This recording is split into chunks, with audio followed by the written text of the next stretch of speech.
Hello guys, எல்லாருக்கும் வணக்கம். இந்த வீடியோவில் வாட்டர் பற்றியான இம்பார்ட்டன்ட் பெனிஃபிட்ஸ் தான் நம்ம பார்க்க போகிறோம். நார்மலாக வாட்டரை 3 டைப்ஸாக கிளாஸிஃபை பண்ணலாம்.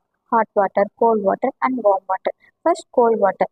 ஸ்போர்ட்ஸ் பர்சனுக்கு தெரியும், அவங்க ஒர்க் அவுட் ஆர் எக்ஸசைஸ் பண்ணும் போது அவங்க பாடியில் அதிகப்படியான ஸ்வெட் வந்து ப்ரொடியூஸ் ஆகும். எதனால இந்த ஸ்வெட் ப்ரொடியூஸ் ஆகுதுன்னா, அவங்க ஒர்க் அவுட் பண்ணிட்டு இருக்கும் போது அவங்க பாடி வந்து அதிகமான டெம்பரேச்சரில் இருக்கும். ஸோ அந்த டைமில் அந்த டெம்பரேச்சரை கம்மி பண்ணுறதுக்காக ஸ்வெட் ப்ரொடியூஸ் ஆகும். ஸோ நம்ம கோல்ட் வாட்டர் எடுத்துக்கும் போது பாடி டெம்பரேச்சர் வந்து கம்மியாக ஹெல்ப் பண்ணுது, ஹைட்ரேட்டடாக வச்சுக்க ஹெல்ப் பண்ணுது.